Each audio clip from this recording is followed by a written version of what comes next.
Hello and welcome to another edition of Currently in Quincy. I'm Joe Catalano. On today's program, we get to catch up with Kelly Eisner from the American Red Cross. First, though, we'll take a look at the weather and the news for you. Currently in Quincy, brilliant sunshine out there, but it is brisk. It's only 41 degrees, and gone are the 70-plus temperatures of the weekend. Highs today only in the mid-40s with abundant sunshine and a bit of a wind chill as well with that brisk breeze coming in out of the northwest. Look at tonight. Temperatures are going to dip down below freezing. Probably have our first frost of the season here in Quincy tonight. Low about 29 degrees. More showers around tomorrow evening with a high only in the mid-40s. Looks like a cold rain on Wednesday. Highs Wednesday into the mid-50s, and sunshine returns here on Thursday. Still staying chilly, though, with highs Thursday only in the mid-40s. Again, 41 sunshine in Quincy right now. Checking news for you today, the Quincy City Council gets back to work tonight after their last meeting was held on October 17th. Now, a key item still to be discussed, that request from Mayor Thomas Koch for an extra $23 million to put toward the new public safety complex that will replace the police station on C Street. The mayor is blaming inflation for the increased costs after the council previously approved $120 million for that project. The costs are marbled throughout every aspect of the building, through all the materials in the building, whether you're talking about concrete or steel or mechanical.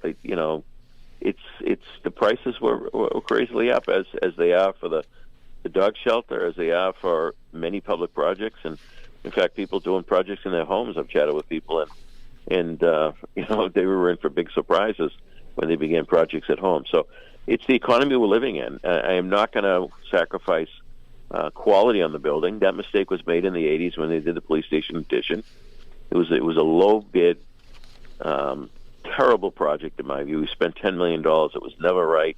Continued to leak. HVAC system never worked appropriately. It looked awful. So when we do a project in government, my goal, certainly during my tenure, is to build something that's going to be around for a long time. And to do that, you got to build quality. And this building will be a quality building that will be here for 100 years. New public safety complex will also be home to the Fire Department Administration and the Office of Emergency Management. The delay in funding is pushing the timeline for completion of the projects into the middle now of 2025. Quincy City Council tonight will be asked to approve a special election to fill the Ward 4 City Council seat. City Clerk Nicole Crispo will request a preliminary election if needed to be held on January 17th. With a final election on February 7th. So we will, I will bring a calendar to the City Council on November 14th. They'll vote it, hopefully on that night, and we can get nomination papers available right away after that. There will be a smaller window of opportunity to get your papers, to get your signatures. I'm anticipating probably November 15th for nomination papers to be available, and get them right back, probably a 2-week window, and there'll probably be an election early next year, preliminary perhaps, and then an election. As you heard the city clerk say, nomination papers will be available starting tomorrow. Candidates will have to return them by December 13th with the signatures of at least 50 voters from Ward 4. 3 potential candidates have opened campaign committees with the state to run for that seat. They are Veronica Bertrand, Matthew Lyons, and Joel Bonaventura. Former Ward 4 councilor Brian Palmucci resigned after 12 years in office when he was appointed a district court judge. And the winner of the special election will serve out the remainder of his term through next fall. They can then run for the full 2-year term if they choose. A reported abduction and sexual assault at the Wollaston MBTA station in Quincy Saturday morning. Quincy and MBTA police tell me that a man identified as Christian Lynch kidnapped a 67-year-old Asian female from the parking lot just after 7 a.m. Saturday by bundling her up, putting her in the back of a car. The woman was later found zip-tied at the Westgate Mall in Brockton. Lynch was arrested yesterday. He's being arraigned today on charges of kidnapping and rape in Quincy District Court. There's no other information yet available. A Washington, D.C. man facing animal cruelty charges after Quincy police say they had to smash in his car window to rescue a dog in distress.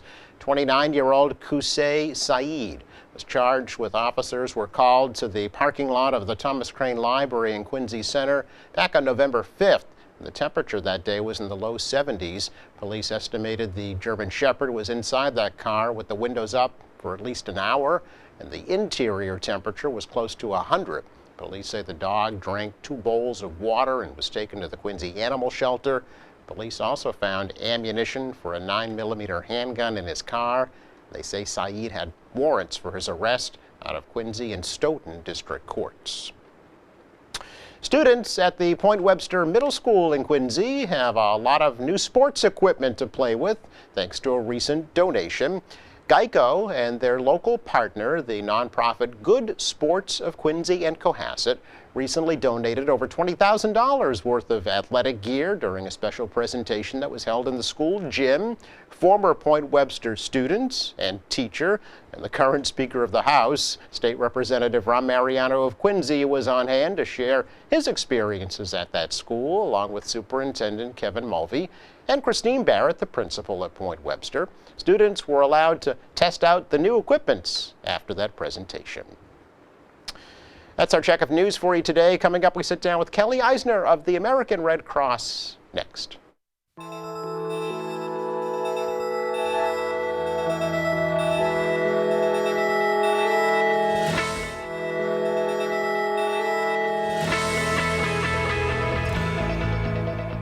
Welcome back. Here to tell us a whole lot more about the American Red Cross and how you can help. Kelly Eisner is back in studio. Hi, Kelly. Good to see you. Hi, Joe. Thanks for having me back today. It's nice to see you in person instead of on a little computer screen. I know. I'm done with all those little squares. Yeah. How are you? Good. How are you? Doing well. It's sweater weather today, huh? Pretty much, yeah. Or hat weather, too. Hat yes, weather, we're going to talk about yes. a little present folks can get later on.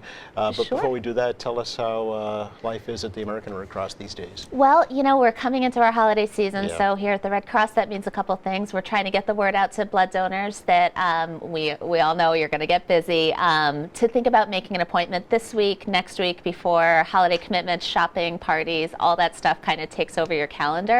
And the reason we do that is we historically always see a dip in the blood supply during the holiday season, again, for obvious reasons. Yep. And also, right now we're seeing seasonal flu. There's a lot of things going out there. So my advice would be, if you are interested in donating, try to do something this week or next week, and then you're good through after the holidays. All right. Very locally, November 28th, right, is the next Yep. blood drive here in Quincy. Yep, that's at the Sons of Italy. Great location. 1:30 to 7 for that one. But we have a donor center right in Weymouth. And if you go to redcrossblood.org, you can put in your zip code, find blood drives that are either close to your home or close to your work as well. Okay. What if you want to have your own blood drive, Kelly? Can you do that? Sure, You can? absolutely. Reach out to us.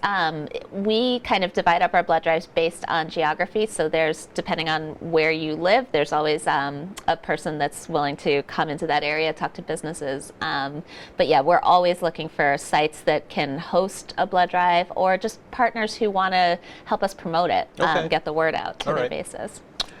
We've had, unfortunately, some natural disasters, most recently the one in Florida that I'm thinking of, Hurricane Ian, and I know the Red Cross is right there at the front lines all the time. Absolutely. I just checked the numbers. There's about 18,300 homes right now that have been damaged so far, and those are just the ones, we expect that number to continue to rise. I was down there myself for 2 weeks. Really? I was, Wow. yes. Had you ever deployed to a disaster before? Once before, Okay. and this was, there's a saying at the Red Cross that if you've been on one deployment, you've been on one deployment. Yeah. They're all a little bit different, Yeah. but this was one of those really intense situations. But it's honestly, to be able to see what is happening on the news. I mean, you saw that footage. There were boats on buildings and sand for miles inland. But to be able to go and either help at a shelter, set up a cot, hand out a warm meal, a bottle of water, even just the ability to sit and listen. I mean, my role is more storytelling, but to be able to just have a conversation with someone that's just been through the worst thing they will ever have to deal with in their life, and just to listen and give them a hug, it goes so far. It's a really powerful experience. They always say volunteers get more than they give, and I mean that's a prime example right there, because you know you're having an impact on that person at that time, at you say the worst moment in their lives at that point. Yeah. It's true, and I always say, especially with the pandemic, like we're coming out of this crazy thing, I've always felt helpless, like we sit in our homes, we couldn't go out, we couldn't do anything. This is a cure for that, because you can see that tangible impact that you're making. Yeah. And we're always looking for volunteers. We'll provide the training if you just provide the heart. Oh, okay. That's good to know. Are there special requirements to be a disaster response volunteer? It depends on what you want to do. There's Okay. some positions, like for example, a shelter volunteer, very minimal training barriers. And again, we'll help you do that. We offer classes at times that are outside of work hours. We know our volunteers it's only one of many things that they're doing. Sure. So we try to work around that. But then, there's specialty tracks as well. If you find that this is something that you want to do frequently, there's ways to advance up right through. Really? Come work for me. There you go. Okay. My role is sort of public affairs, but I mean, again, there's a lot of different, we have people who work in IT support. Yep. We have virtual deployments as well. You do. All right. I was going to ask about that actually. Did that start with the pandemic, or had that happened before? It really ramped up during Yeah, the pandemic. I obviously. mean, there were some things like casework can be done on the phone in an emergency. It really is more meaningful to do it in person when Certainly. you're talking to someone face to face. You just kind of get a better idea of their needs, but it can be done virtually Okay. as well. All right. Particularly with the storm response, it's in person is best, I'm sure. Yeah. Absolutely. Yeah. And just to see, it gives you a different sense of when you see it for yourself too, just what these people are facing. Yeah, although you can certainly argue that the pandemic was a disaster, or certainly Absolutely. a crisis or an emergency, right? Absolutely. Yeah, The Red Cross flew into action, and I mean, we're not the only one. Every charity, every nonprofit does as well, because all of a sudden the need is just needs that are everywhere. Mm-hmm. There's not like an affected area. The entire country, the entire world in this case was affected. Exactly, yeah. Are there any pandemic era protocols still in place at the Red Cross? Well, I mean, we do always encourage masks. We're very pro masking. It's not required, but it is certainly encouraged, which can be tricky as well. But I see bottles of sanitizer everywhere I go, Sure. which probably, I think we've all learned that that's something that's going to stick around Oh, yeah. long after this virus or whatever the next one, RSV, whatever, Right. Yes. comes and goes. So. In terms of, I mean, people are still getting COVID, unfortunately. So what is the guidelines for donating blood, after you've had COVID? Sure. Well, first of all, if you have any active infection, we ask that you wait Okay. until you're symptom-free and not testing positive. Beyond that, we do encourage people, just if you're not feeling well in general, if it's the flu, if it's allergies, just push it back a week. Okay. Don't risk coming out. The vaccine is not a deferral, so you can be vaccinated and give blood. No. Early on, there was some kind of misinformation that was out there Yes. about the vaccine, but you will not be deferred. We ask that you know which one you got, just so that we can Okay. make note of it. Do you have to But- bring your card, your vaccination we card? don't even check the cards, but okay. just knowing the name. So is it Pfizer? Is it Moderna? Okay. There are some deferrals for like a live vaccine, but that's such a small percentage of the population. Okay, all right. And flu, same thing with the flu, because Yep, that's, the that's flu prevalent shot. now, unfortunately. Exactly. Yeah. Flu shots are encouraged, Right, and no, yeah. they're not a deferral either. Okay, all right. How is the blood supply right now? We saw that announcement with hospitals in crisis. What is the current supply situation? I mean, I'm cautious, again, because I've been with the Red Cross. I've been coming on here long enough to know that right after the holidays, we always see a dip. Okay. So it's, we're not at the point of, where we were at the beginning of the pandemic when surgeries were being canceled, when things like that were being postponed. We're not there right now, but it's not as big a gap to get there as I think I thought before all this started. So I'm, Cautiously optimistic. Exactly. Yeah, well, a lot of those deferred procedures were now happening. So Exactly. that increases the demand, right? That is definitely Yeah. the case. A lot of orthopedics, knee replacement, things Yep. like that. Pretty much any surgery that you have, they're always going to at least talk about having blood on standby for you. I delivered my son by C-section, and they had blood waiting for me. Interesting. Okay. They didn't need it for me, but my sister-in-law needed it. She got 8 units. So, I mean, it's a real thing. Yeah. And the hospitals have to be prepared. Sure. So Interesting. Is the Red Cross the only place where they can get blood? the Red Cross supplies about 40% of Wow. of the nation's blood. Here in Massachusetts, it's a larger percentage. Is it? Okay. I believe there are blood donation centers, but they collect not for transfusion. They collect more for research and things like that, Okay. and vaccine, pharmaceutical use. There are in other parts of the country, there are bigger blood collection agencies, but the Red Cross is by far the largest. Sure. And that gives us the ability to move it where it's needed. So if Massachusetts hospitals have access to all the blood products they need, then we have the ability to send blood to Rhode Island or to Connecticut, or, I've gotten, I always tell people to download the Red Cross Blood app because it'll tell you where your blood donation goes. And usually, I'll get one from Brigham and Women or something like that. I've gotten them from as far away as North Carolina. No kidding. So, Wow. That's kind of It's, neat to be able to know. Yeah. yeah, it's a cool little statistic because, again, like getting back to that idea that you're seeing the impact of what you do. It's Interesting. not. Yeah, I'm sorry. Go ahead. No, I was going to say it's not a vague concept. It's actually, this is my blood went to someone It's real. who needed it. Yeah. You mentioned blood or blood products, so it's not just blood, right? Exactly. Yeah. We collect platelets as well. Platelets are a particular component of your blood, mostly used for cancer treatments. About half of everything that the Red Cross collects goes to people in their cancer journey. My mom passed away of cancer, and she needed platelets towards the end of her battle. So it's a different kind of donation that can only be done at one of our like brick and mortar locations. I see. Okay. But incredibly needed. I would. Is the donation process the same? It's a little bit longer. longer? So there's a separate machine. Basically, the blood comes out. It is run through, for lack of a better term, like a fancy centrifuge. We keep the platelets. Everything else is returned to your body. The thing with platelets, it's the best analogy I can give. They're like little newborn babies. So they help your blood clot. Okay. So if you cut yourself, it's platelets that stop you bleeding. But because of that, they have to be rocked. They can't be frozen because it would damage. They wouldn't be able to be transfused if we froze them. So they only last about 7 days. Oh. So there is a constant need for platelets Sure. as well. Okay.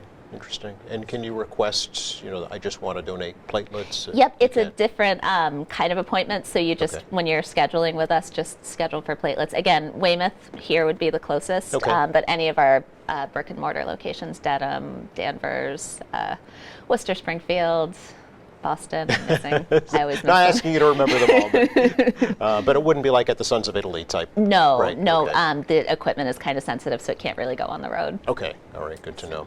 How often can one give blood, Kelly?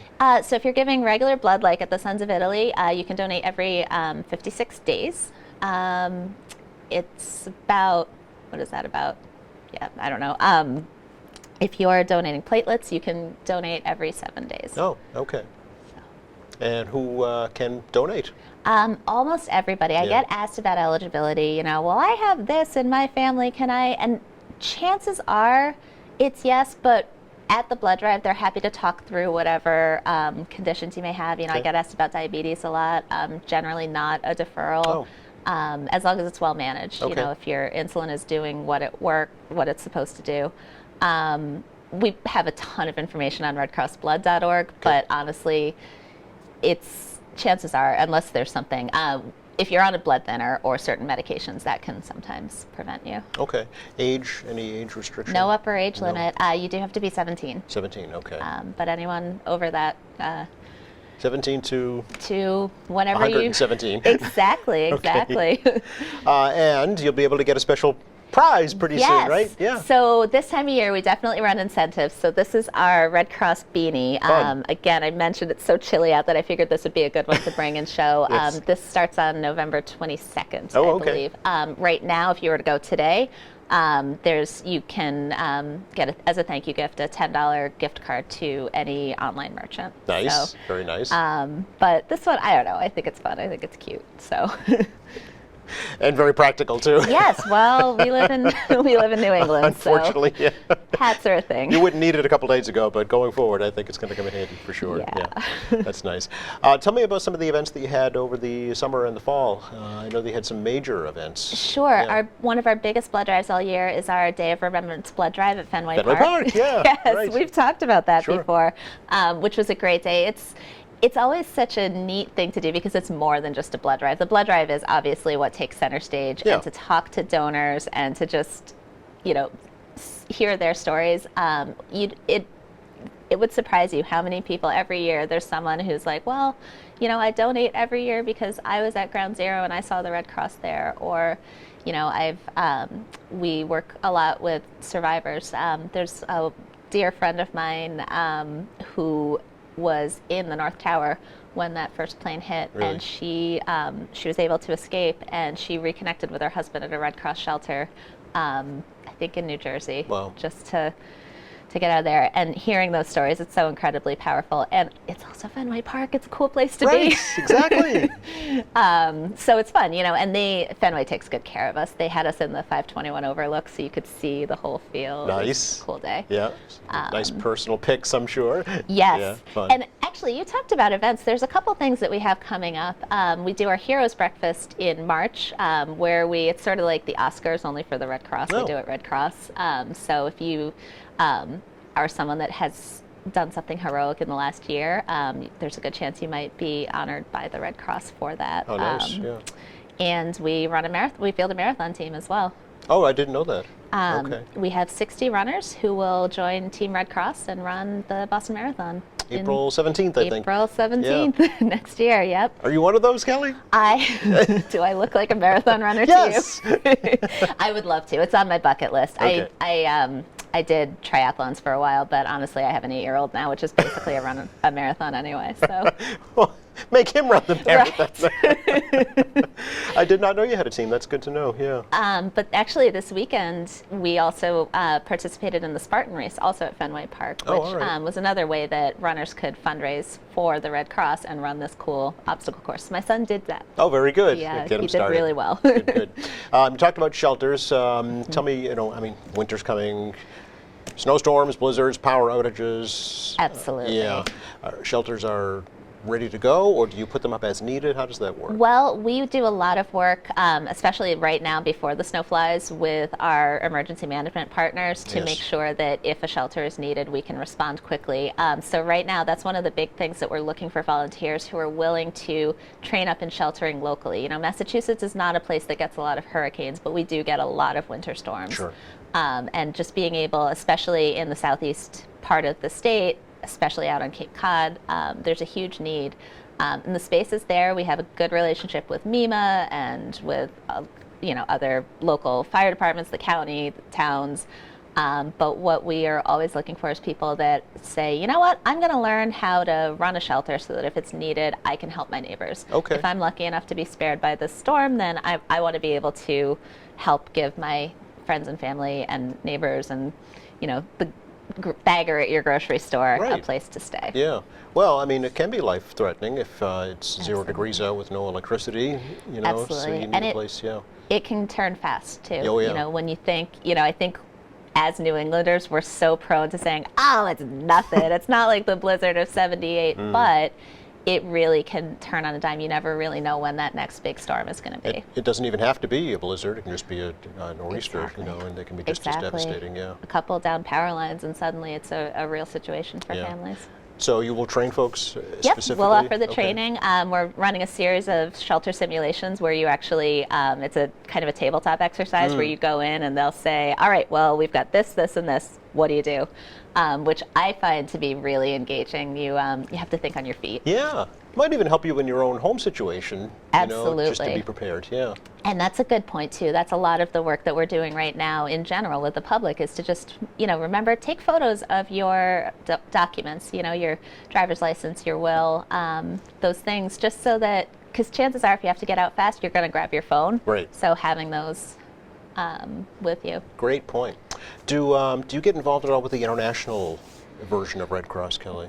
I personally, I don't You don't? have a ton of Okay. work with that, but I know the American Red Cross does contribute to the International Federation of the Okay. Red Cross. It's you've heard a lot about the IFRC and the work they're doing in Ukraine. Yes, and that was the first thing I thought of. yeah. Yes, exactly. Okay. And we do support that work. It's Okay. not directly.